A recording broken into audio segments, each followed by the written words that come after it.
Bismillah. Assalamualaikum warahmatullahi wabarakatuh. Alhamdulillah. Alhamdulillahi nahmaduhu ta'ala wa nasta'inuhu wa nastaghfiruh. Wa na'udzu billahi min shururi anfusina wa sayyiati a'malina. May yahdihillahu fala mudilla lahu wa may yudlilhu fala hadiya lahu.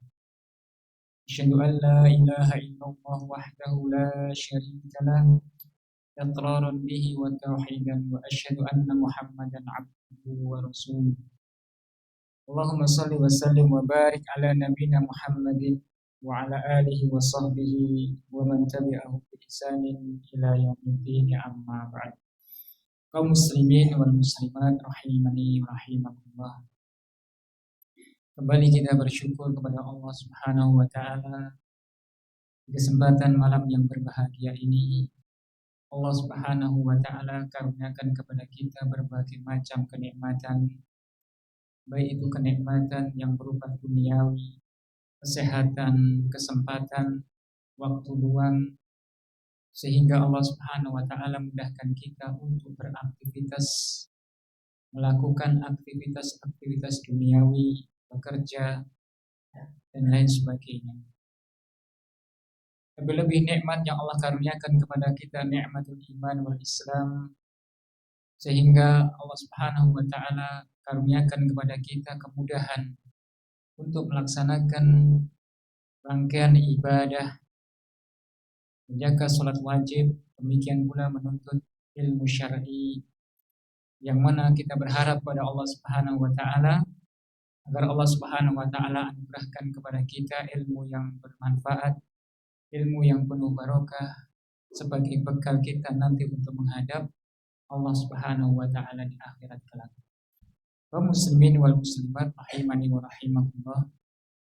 Di pembahasan terakhir kita di hadis yang ke-11 berbicara tentang fi ayyuhibba li akhihi ma yuhibbu li nafsihi. Bab pembahasan tentang mencintai saudaranya ma yuhibbu li nafsihi, apa yang ia cintai untuk dirinya. Dari hadis yang diriwayatkan oleh Imam Bukhari dan Muslim, sahabat Anas bin Malik radhiyallahu taala anhu anin Nabi sallallahu alaihi wasallam, qala, beliau bersabda, la yu'minu ahadukum, tidaklah kalian itu beriman, tidaklah salah satu kalian itu beriman hatta yuhibba li akhihi, sehingga ia mencintai saudaranya ma yuhibbu li nafsihi, apa yang ia cintai untuk dirinya. Hadis ini mudah dipahami nih. Mencintai saudaranya sebagaimana ia cinta untuk dirinya sendiri.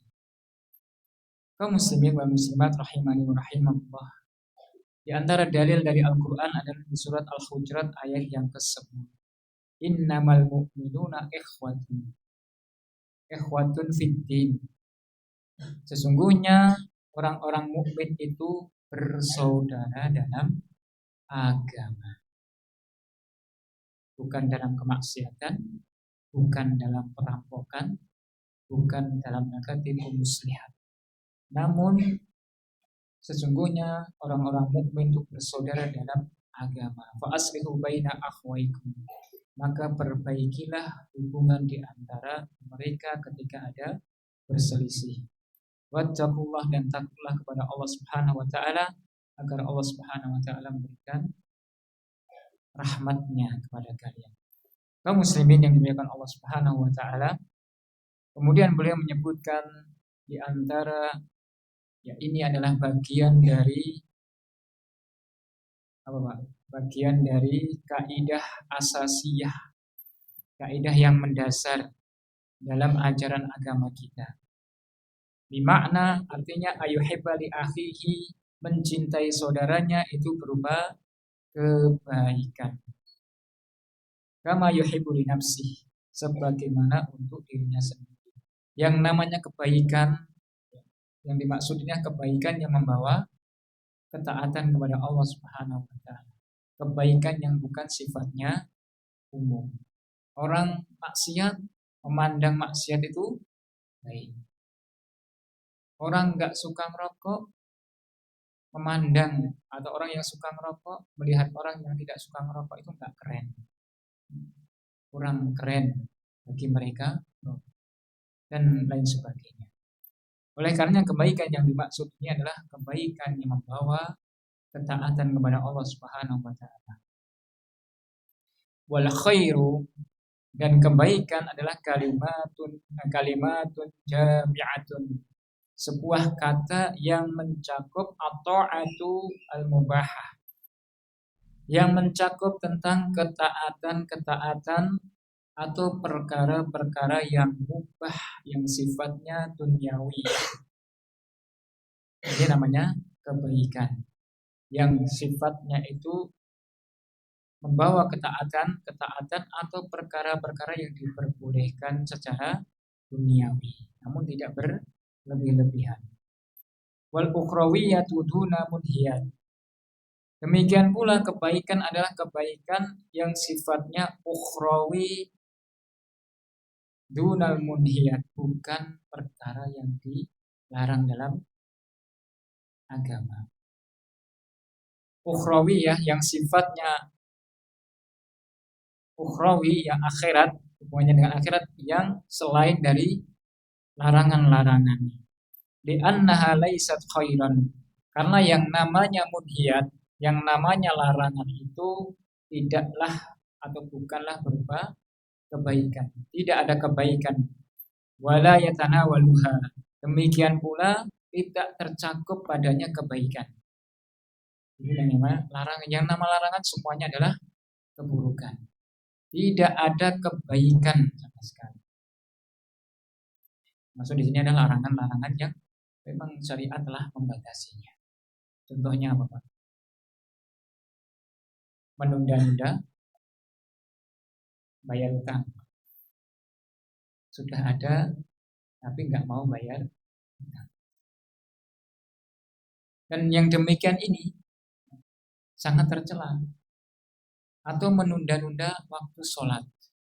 Sebagaimana sudah sebutkan dulu, di antara tanda baiknya hubungannya dengan Allah Subhanahu wa taala, bagaimana respon seorang itu terhadap panggilan Allah Subhanahu wa taala. Maksudnya apa, Pak? Panggilan Allah Subhanahu wa taala, inna lillahi wa inna ilaihi raji'un. Panggilan sholat.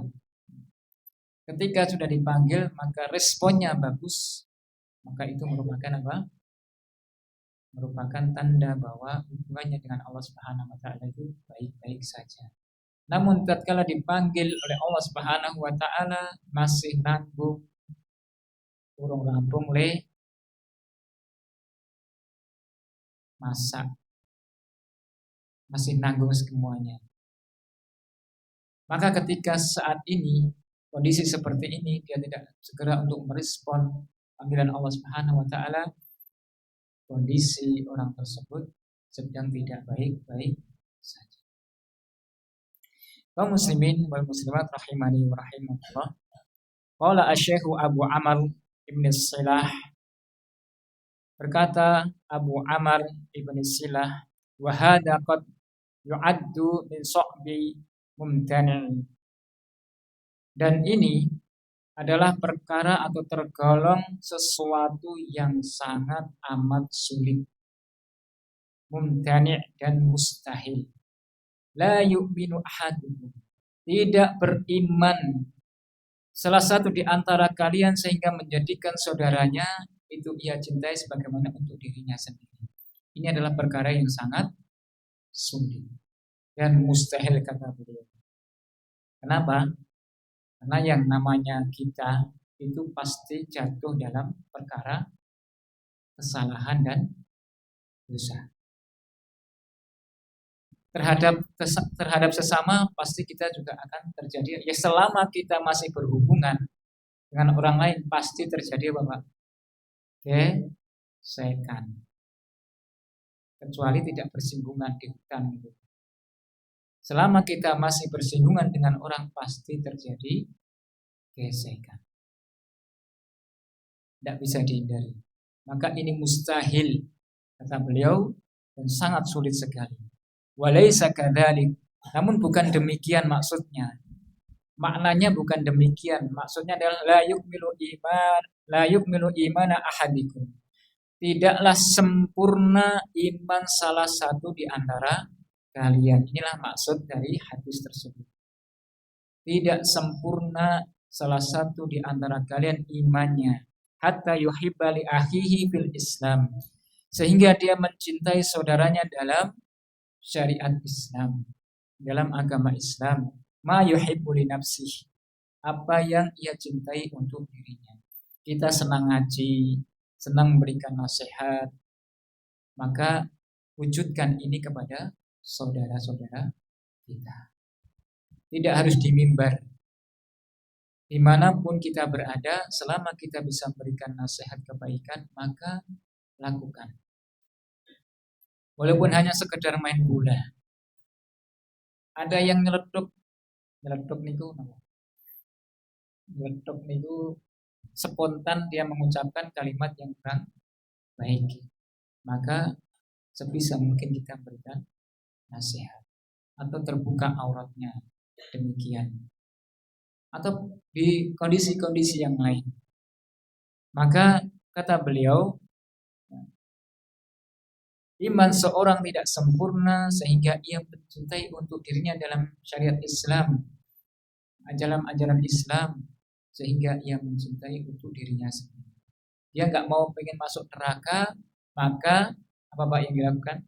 Juga menginginkan saudaranya untuk tidak jatuh dalam kemaksiatan atau perbuatan-perbuatan yang mengantarkan ke dalam neraka.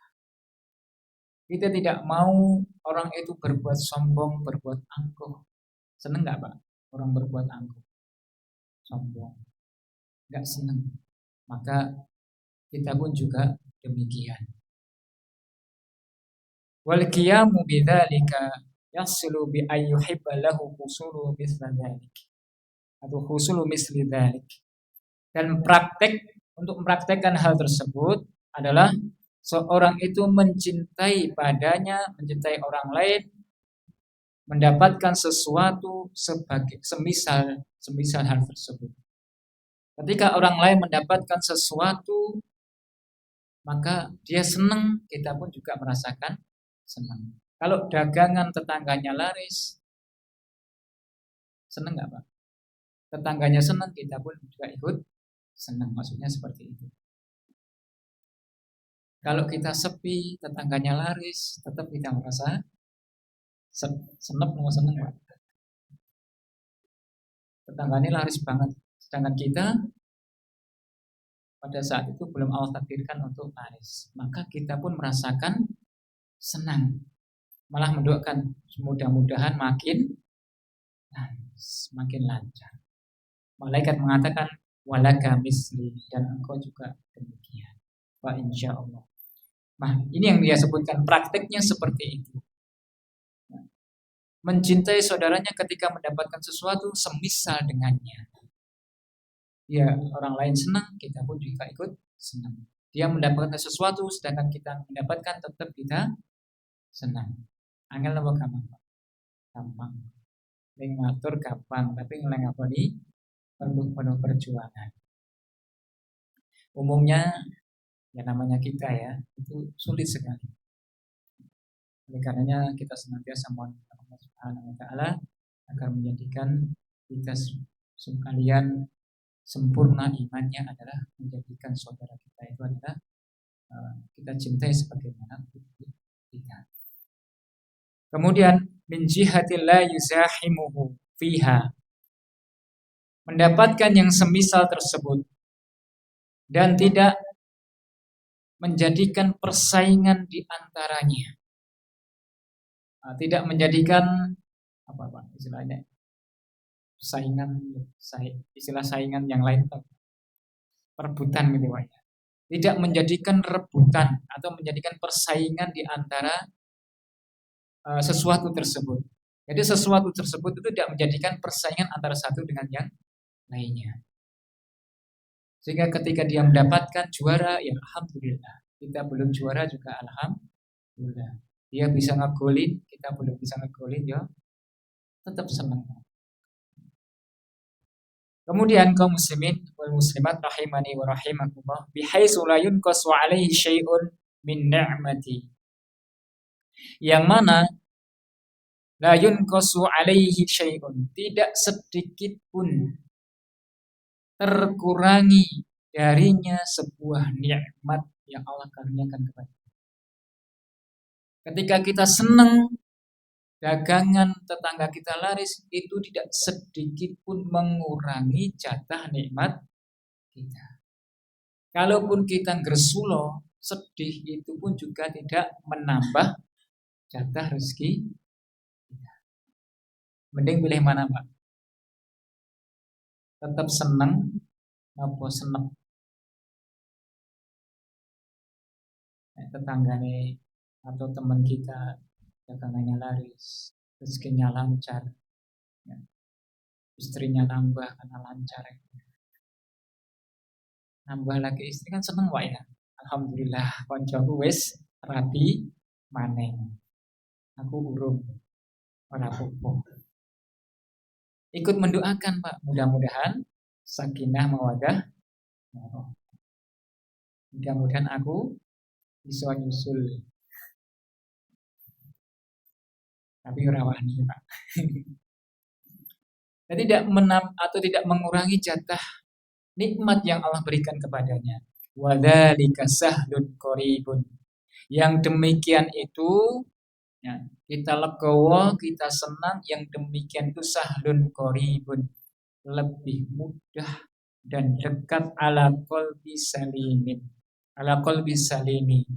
Lebih mudah dekat hati kita terhadap penyakit-penyakit, atau hati kita lebih dekat dengan keselamatan. Karena kalau kita legowo, senang, ya, apapun yang terjadi itu hati kita akan apa? Selamat. Selamat dari apa? Selamat dari hasad. Ingin menghilangkan kenikmatan orang lain berpindah kepada dirinya, atau hilang kenikmatan dari diri.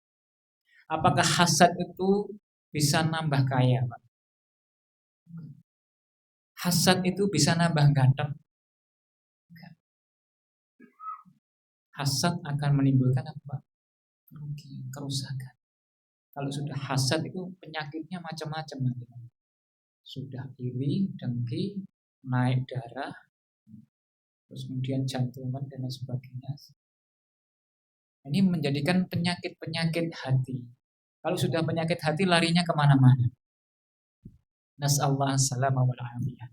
Wa inna ma yu'siru ala qalbi dagli.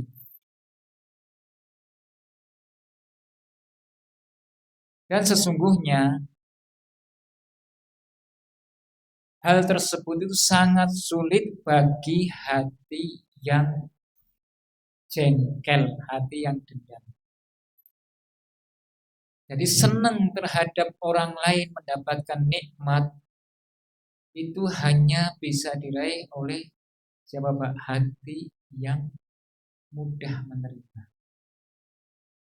Sedangkan hati yang dongkol, hati yang dengki, hati yang dendam itu sangat sulit. Afanallahu ta'ala wa ikhwanana ajma'in. Semoga Allah Subhanahu wa taala memberikan maaf kepada kita dan saudara-saudara kita sekalian.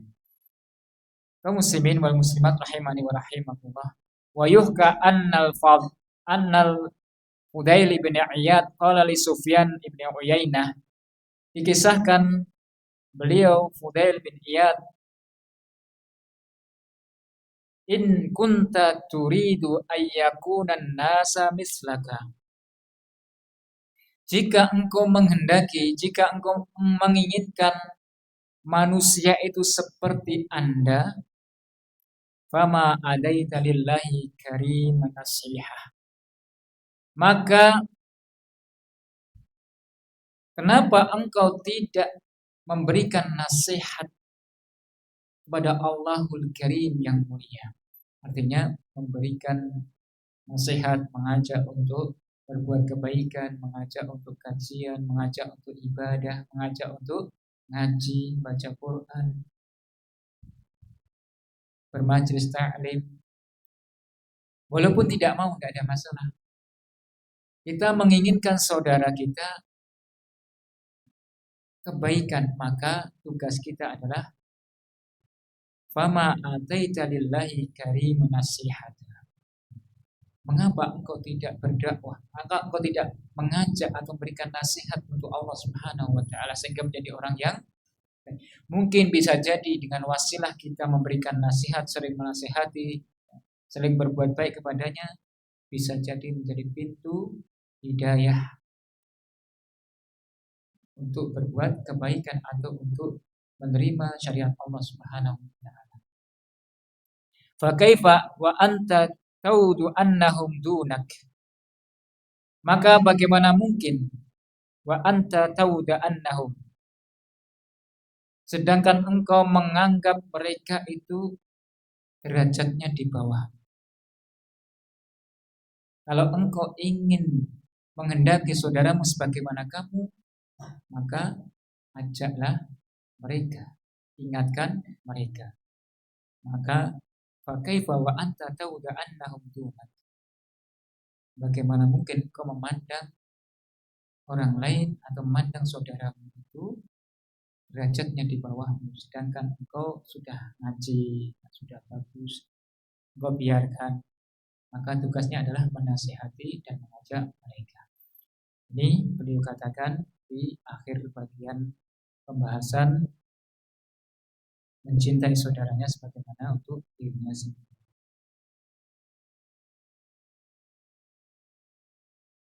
Kemudian kita lanjutkan di pembahasan berikutnya, pembahasan yang baru. Babu fadli zuhdi fid dunya. Bab tentang zuhud terhadap dunia. Keutamaan zuhud terhadap dunia. Pernah dengar kata zuhud, Pak? Zuhud. Ini jarang sekali ya sekarang kita dengar. Kalau dulu zaman saya SMP atau STM itu sering didengungkan kata zuhud. Apa itu zuhud, Pak?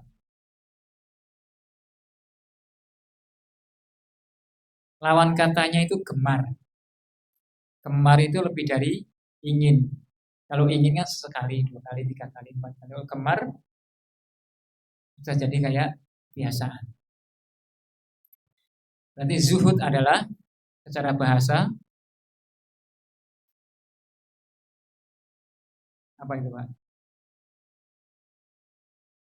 Biar saya juga agak lupa soal.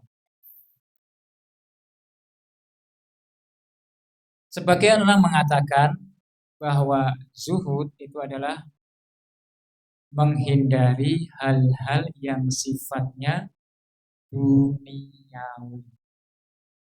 Menghindari hal-hal yang sifatnya duniawi. Kalau itu berupa duniawi maka dia tinggalkan. Namun dia tidak memperhatikan ini perkara dunia yang boleh, ini perkara dunia yang terlarang. Dia tidak peduli ini yang haram dan ini yang halal. Dia tinggalkan semuanya. Baik yang halal maupun yang haram ia tinggalkan. Kalau itu sifatnya duniawi maka ia tinggalkan. Ini kata sebagian orang. Sehingga Bapak, sehingga melahirkan anggapan bahwasanya orang kalau hatinya masih condong kepada dunia, di akhiratnya tidak selamat. Kalau juga demikian, maka dia akan berpikir orang yang selamat adalah orang yang meninggalkan hal-hal yang sifatnya duniawi. Jadi dunia itu benar-benar ditinggal, Pak. Sehingga banyak sebagian orang kita perhatikan yaitu menyendiri, topo broto, menghindari perkara-perkara yang sifatnya duniawi, menyendiri, nyepi, meninggalkan keluarganya, meninggalkan pekerjaannya, meninggalkan orang tuanya, bahkan naudzubillahi min dzalik meninggalkan sholatnya. Akhirnya jadi apa, Pak? Manunggaling Gusti. Subhanallah. Kalau dia sudah nggak doyan terhadap dunia, maka sudah menyatu dengan dirinya, sehingga nggak perlu lagi sholat, nggak perlu lagi syariat. Dunia ada nggak ada seperti tidak ada nggak ada seperti nggak ada, Pak. Dia kasih mobil dicorak-corak atau dibakar itu nggak ngefek sama sekali, Pak. Kenapa, Pak? Karena gila, Pak. Kan banyak orang gila itu diagung-agungkan, bahkan dicium kaki, cium tangan. Subhanallah. Di era-era sekarang ini kan banyak sekali. Jadi orang yang tidak berakal karena sudah tidak memperhatikan, tidak butuh terhadap dunia, ia anggap sebagai wali. Wali siapa itu, Pak? Wali murid. Wali tidak pernah sholat, kemudian tidak mengikuti syariat Allah, kemudian diagung-agungkan. Subhanallah. Dari mana seperti ini? Katanya zuhud terhadap dunia. Kaum muslimin yang dimuliakan Allah Subhanahu wa taala, oleh karenanya orang yang demikian tadi sehingga menjadikan bermalas-malasan terhadap perkara dunia dengan alasan ibadah. Wah, itu tidak sifatnya dunia, saya tidak mau. Dengan alasan ibadah sehingga dia bermalas-malasan terhadap pekerjaannya. Jadi nggak profesional lagi. Kaum muslimin yang dimuliakan Allah Subhanahu wa taala, kemudian beliau menyebutkan makna zuhud, apa itu dan bagaimana zuhud tersebut. Ini saya ambil dari referensi yang lain supaya melengkapi sebelum ada pembahasan yang di kitab ini. Zuhud secara bahasa adalah lawan kata gemar. Yang gemar ini adalah suatu bentuk keinginan. Sedangkan zuhud adalah menginginkan hilangnya sesuatu tersebut, baik disertai dengan kebencian atau hanya sekedar hilang darinya. Ini namanya zuhud. Hilangnya ingin hilang sesuatu darinya yang sifatnya duniawi. Baik itu karena benci, udah biarin aja, saya nggak peduli. Atau hanya sekedar hilang saja. Zuhud menurut pengertian syar'i artinya adalah sebagian disebutkan Dr. Yahya bin Muhammad bin Abdullah al-Humaid. Dia mengatakan bahwa pengertian zuhud yang paling sempurna dan yang paling tepat disebutkan oleh Syekhul Islam Ibnu Taimiyah rahimahullah ta'ala. Beliau menyebutkan zuhud yang syar'i adalah meninggalkan rasa gemar apa yang tidak bermanfaat bagi kehidupan akhiratnya. Saya ulangi. Secara syar'i adalah meninggalkan rasa gemar apa yang tidak bermanfaat bagi kehidupan akhirat. Jadi kalau tidak menjadikan pahala, tidak berbuah pahala atau tidak berbuah ketaatan kepada Allah, maka ia tinggalkan apapun. Mau sifatnya duniawi, kalau tidak membawa manfaat untuk akhirat, maka ia tinggalkan. Inilah zuhud yang disebutkan oleh Ibnu Taimiyah. Olahraga kalau tidak bisa membawa manfaat untuk akhiratnya, untuk badannya, sehingga ia terjaga, sehingga dia kuat, ibadah kepada Allah semakin giat, maka ini adalah perkara yang bermanfaat. Kalau itu hanya sekedar untuk bangga-banggaan, maka ia tinggalkan. Kaum muslimin wal muslimat rahimani wa rahimakumullah, baik itu perkara yang sifatnya mubah namun tidak berlebihan. Sehingga perkara yang mubah yang tidak membawanya untuk manfaat akhirat, maka ia tinggalkan. Kalau itu membawa manfaat untuk akhiratnya, maka ia laksanakan. Kemudian beliau menyebutkan ada tingkatan zuhud, disebutkan oleh Ibnu Qayyim rahimahullah ta'ala serta ulama yang lainnya, ada 4 tingkatan tentang zuhud. Yang pertama, zuhud yang sifatnya wajib bagi setiap muslim. Zuhud meninggalkan atau ingin hilang darinya, baik disertai dengan kebencian atau hanya sekedar hilang. Zuhud yang wajib bagi setiap muslim yaitu zuhud terhadap perkara yang haram. Maka wajib untuk ia tinggalkan. Kemudian yang kedua, beliau menyebutkan zuhud yang sifatnya sunnah atau mustahab.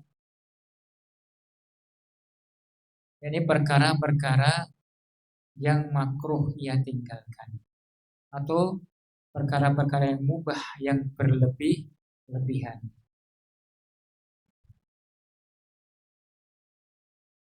Perkara-perkara yang mubah yang berlebihan itu contohnya seperti apa, Pak? Perkara yang mubah yang boleh dalam syariat. Ya, perkara haram kan jelas, Pak. Perkara haram jelas, riba haram, syirik adalah haram, durhaka kepada orang tua adalah haram. Nah, perkara yang mubah yang boleh dilakukan asal tidak berlebihan, contohnya seperti apa? Makan, boleh nggak makan, Pak? Haram atau halal? Halal, boleh ya. Makan boleh, asal tidak berlebihan. Kalau berlebihan jatuhnya adalah, kalau berlebihan maka jatuhnya boleh nggak, Pak? Tidak mustahab. Yang mustahab yang dianjurkan adalah cukupan. Kalau makan itu apa, Pak? Kaidahnya makan ketika lapar, berhenti sebelum kekenyangan. Itu kaidahnya. Kemudian kaum muslimin yang dimuliakan Allah Subhanahu wa taala, dalam perkara minum juga demikian. Berpakaian juga demikian, tidak berlebihan. Sudah ada pakaian banyak, cukup, maka tidak perlu nambah. Kalau sudah cukup tidak perlu nambah. Kalau nambah itu setiap bulan sudah masih bagus, nambah lagi sampai numpuk nggak dipakai, dipajang. Subhanallah. Padahal semua akan dimintai pertanggungjawaban. Pakaian juga demikian, tidak berlebihan. Kaum muslimin wal muslimat, barakallahu fikum. Kemudian yang ketiga, tingkatan yang ketiga adalah zuhud orang-orang yang berpacu ketika berjalan menuju Allah Subhanahu wa taala. Ini dibagi menjadi dua. Yang pertama adalah zuhud terhadap dunia secara umum.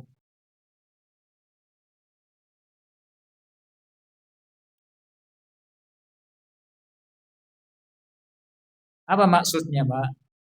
Bukan mengosongkan tangan menjadi hampa dari dunia. Tidak menjadikan tangan kosong hampa sama sekali terhadap dunia.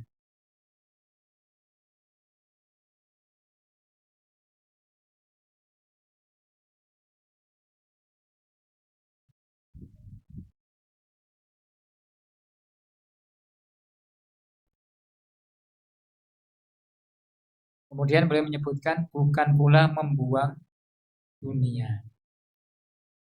Dunia dijadikan sebagai apa? Sebagai wasilah untuk menuju ketaatan kepada Allah Subhanahu wa taala. Tetapi maksudnya adalah hati yang tidak condong terhadap dunia, hati yang tidak tergoda terhadap dunia. Maka berapa banyak orang yang hancur karena dunia.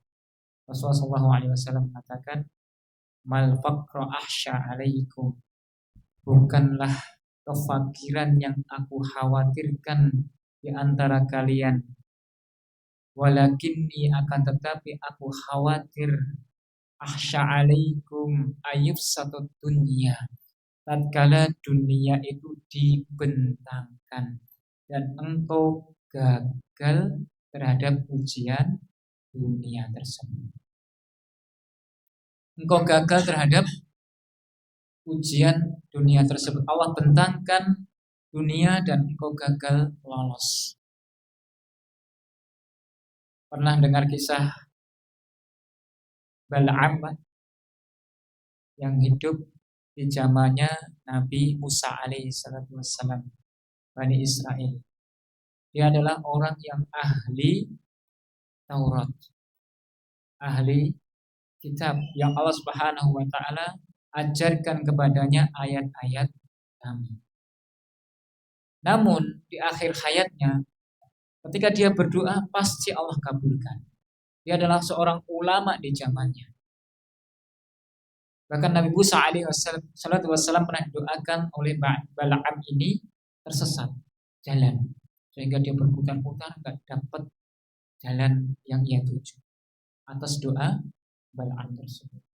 Namun di akhir hayatnya, si Bal'am ini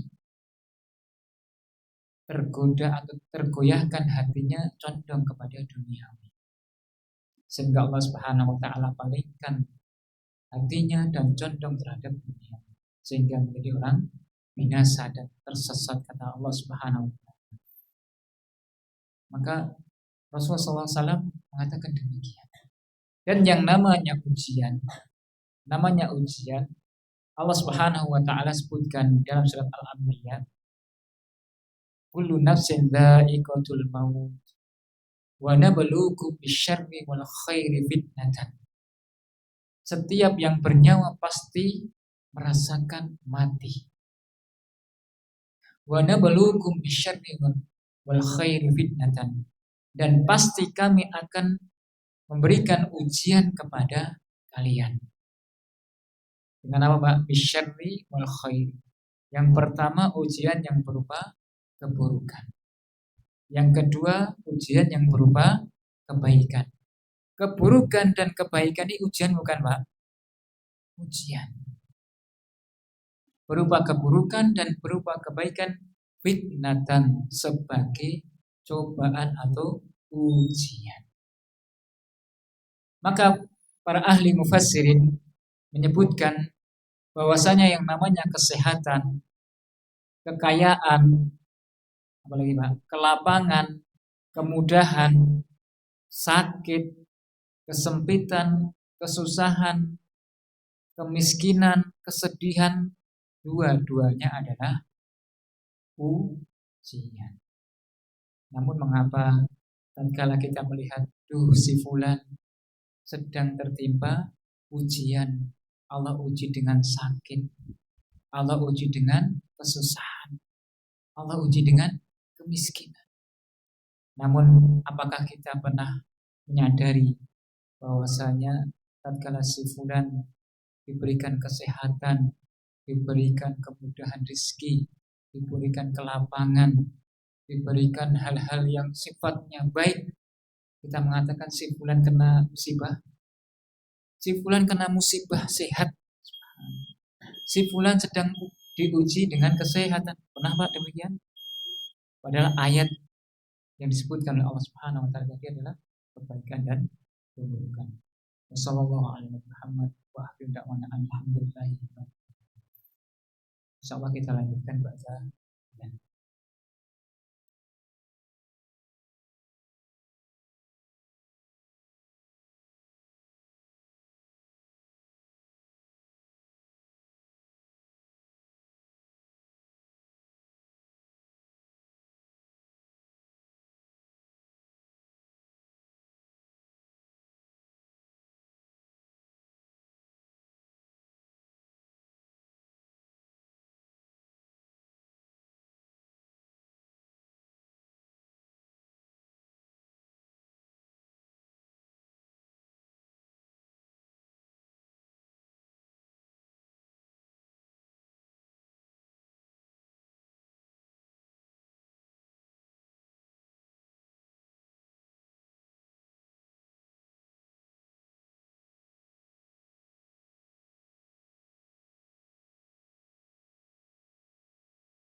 Alhamdulillah, alhamdulillah wassalatu wassalamu ala Rasulillah wa ala alihi wa sahbihi wa man wala. Kaum muslimin wal muslimat rahimani wa rahimakumullah. Barakallahu fikum. Bahwa Allah Subhanahu wa taala berfirman, "Wa nabluukum bisyarri wal khairi fitnatan." Yang namanya keburukan dan kebaikan sama-sama ujian. Banyak orang menganggap bahwasanya ujian itu hanya berupa kesempitan, kesedihan, kemiskinan, kefakiran, kesulitan. Banyak yang berpikir demikian. Namun kaum muslimin yang dimuliakan Allah Subhanahu wa taala, kebaikan, kesehatan, kelapangan dan sejenisnya itu juga merupakan ujian. Oleh karenanya Allah Subhanahu wa taala menyebutkan asyarri wal khairi, keburukan dulu baru kebaikan. Kenapa demikian? Karena ujian yang berupa keburukan dengan kebaikan itu presentasinya itu lebih banyak gagal yang mana. Ketika orang itu diuji dengan keburukan, lebih sedikit gagalnya dibanding orang yang Allah uji dengan kebaikan. Jadi presentasinya yang paling banyak gagal terhadap ujian Allah Subhanahu wa taala adalah ketika diuji dengan kebaikan. Hal ini disebutkan oleh Rasulullah SAW salah satunya yang selalu kita lalaikan. Ni'matani maqbunun fihi ma katsirun minan nas. Dua nikmat yang banyak manusia terlena, terperdaya, tertipu dengan dua nikmat tersebut. As-sihah wal faragh.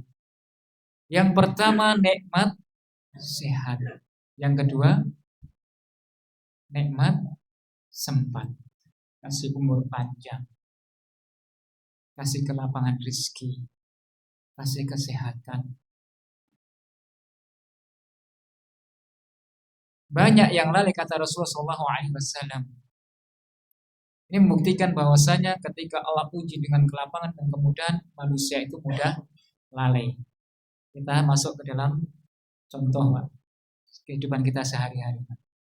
Tatkala kita diuji dengan kesedihan karena banyaknya masalah problematika hidup, udah sakit, utang, tinggal di bojo, kabeh sisan roe.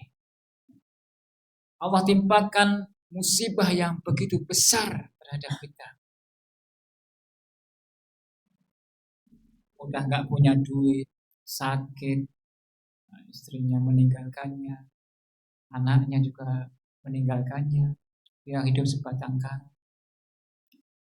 Maka tatkala diuji dengan demikian, seorang itu di antara kita mungkin yang masih kuat imannya, mudah-mudahan kita akan merengek, merengek, terus rajin berdoa, rajin bangun di sepertiga malam terakhir karena begitu dahsyatnya ujian tersebut.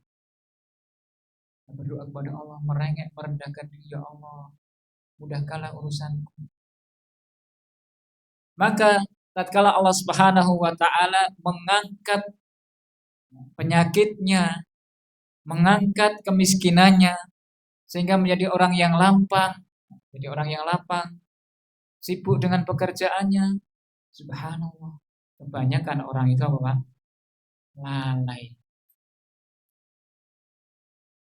Kebanyakan orang itu lalai, Pak, abai. Yang lalu biarlah berlalu. Subhanallah. Siapa yang mengangkat penyakit, siapa yang memudahkan rezeki tersebut yang sebelumnya kesusahan? Siapa, Pak? Allah Subhanahu wa taala. Bahkan na'udzubillahi min dzalik. Nas'allahu salama wal afiyah. Bahkan orang tersebut berani bermaksiat, berani berbuat yang dilarang oleh Allah Subhanahu wa taala, meninggalkan kewajiban yang mestinya ia tunaikan. Yang sebelumnya rajin atau menjaga sholat wajibnya, menjaga sholat sunnah. Tatkala Allah bukakan dunia, ia lalai dan berani berbuat maksiat. Banyak orang seperti ini. Ma faqra ahsya alaikum. Bukan kefakiran yang aku khawatirkan, namun ketika dunia itu dibuka untuknya, hendaklah kita berhati-hati terhadap dunia.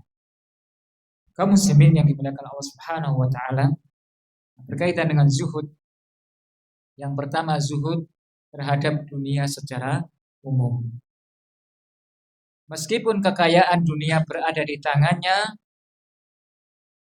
keadaannya seperti khulafa'ur rasyidin. Seperti contohnya Umar bin Abdul Aziz, kaya, punya jabatan. Meskipun dia kaya raya, dunia hartanya sudah di tangannya. Demikian pula Rasulullah SAW, dunia sudah ditaklukkannya. Namun ketika dunia ditaklukkan atau diberikan kepadanya, bukan semakin menjadi, namun semakin zuhud, semakin gemar untuk beribadah kepada Allah Subhanahu wa taala. Kemudian yang kedua, zuhud terhadap diri sendiri, dan ini yang paling berat. Ini yang paling berat karena apa, Pak? Karena berhubungan dengan apa? Hawa nafsu.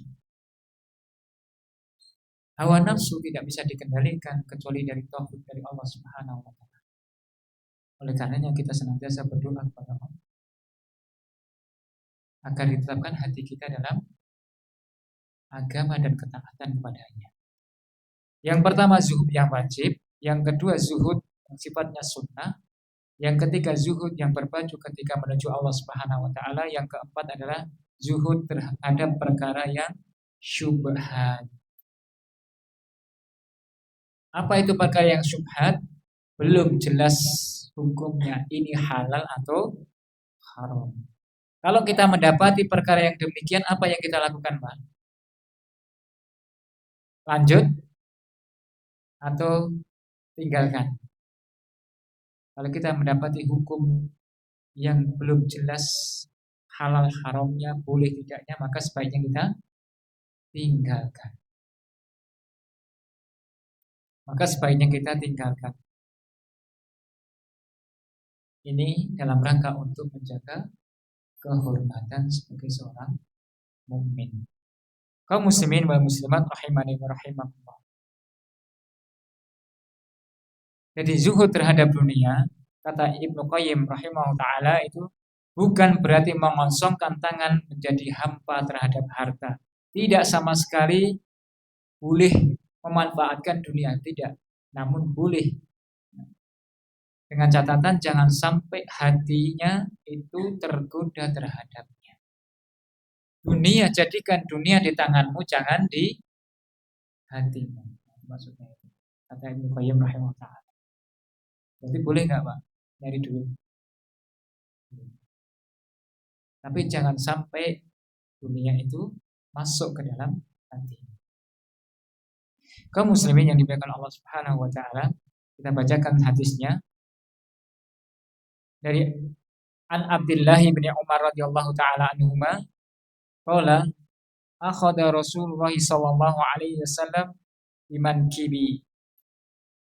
Dari Abdullah bin Umar radhiyallahu taala anhuma, semoga Allah meridai keduanya, qala Rasulullah sallallahu alaihi wasallam bersabda, akhadha Rasulullah sallallahu alaihi, beliau berkata, akhadha Rasulullah sallallahu alaihi wasallam, Rasulullah sallallahu alaihi wasallam memegang biman kibi, memegang bahuku.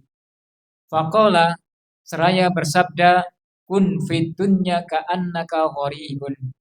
Jadilah kamu hidup di dunia itu ka'annaka, seolah-olah orang yang asing. Aw abirus sabil, atau seorang yang sedang melakukan perjalanan atau safar. Kun fid dunya ka'annaka gharibun aw abirus sabil. Jadilah kalian di dunia itu seperti atau seolah-olah orang yang asing. Beliau akan menjelaskan. Wa kana Ibnu Umar, dan waktu itu Ibnu Umar yaqulu mengatakan, idza amsaita, apabila engkau berada di sore hari, wala tantadirus sabah, maka janganlah engkau menunggu waktu sore. Kalau bisa dikerjakan pagi, ngapain dikerjakan waktu sore? Maksudnya tidak boleh apa Pak? Menunda selama itu mampu untuk ia laksanakan. Wa idza asbahta fala tantadirul masa. Apabila engkau berada di waktu pagi, fala tantadirul masa, maka jangan engkau menunggu di waktu sore. Wa khudh min sihatika limaradika, maka gunakanlah sehatmu sebelum datang sakit. Selama masih sehat, maka kita maksimalkan untuk beribadah kepada Allah Subhanahu wa taala. Selama kita masih sehat, maka kita maksimalkan aktivitas kerja kita. Wa min hayatika limautika, dan hidupmu sebelum matimu. Jangan sampai menyesal tatkala kita sudah umurnya selesai dan kita belum menyiapkan bekal terbaik untuk menghadap Allah Subhanahu wa taala. Karena yang namanya kematian itu kita nggak tahu, Pak. Yang namanya kematian itu nggak ada apa, Pak? Nggak ada. Kalau tanda-tandanya ada, tapi kita nggak tahu. Datangnya kematian itu secara tiba-tiba, tidak bisa diprediksi. Kalau ada yang bisa memprediksi kematian, laris banget.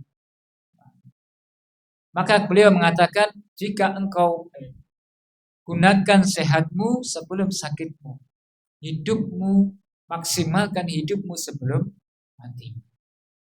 Rawahul Bukhari. Hadis ini diriwayatkan oleh Imam Bukhari. Qala Allah Ta'ala, Allah Subhanahu wa taala berfirman, "Wadrib lahum masalal hayatid dunya kama in anzalnahu minas sama'i fakhtalata bihi nabatul ardh." Dan berikan perumpamaan kepada mereka, kepada manusia, wahai Muhammad, tentang kehidupan dunia.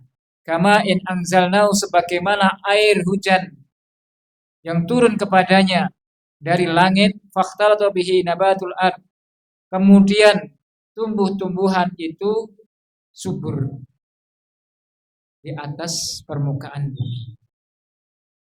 Fa asbaha hashiman tatruhu riyah.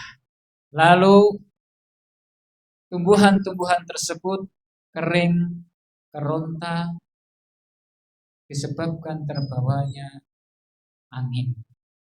Diterbangkan oleh angin. Kalau kering, ya pohon-pohon sudah kering, kalau kena angin itu ketut Pak, kabur. Yang tadinya subur, lalu Allah jadikan dia kering, terbawa oleh angin. Wa kana Allahu ala kulli syai'in muqtadir. Dan Allah Subhanahu wa taala kuasa atas segala sesuatu. Insyaallah kita akan lanjutkan di pertemuan berikutnya bab fadlil zuhdi fid dunya, berkaitan dengan keutamaan zuhud terhadap dunia. Wallahu ta'ala alam bisawab. Subhanaka wa bihamdika asyhadu an la ilaha illa anta astaghfiruka wa atubu ilaik. Wa akhiru da'wana alhamdulillahi rabbil alamin. Wassalamu alaikum warahmatullahi wabarakatuh.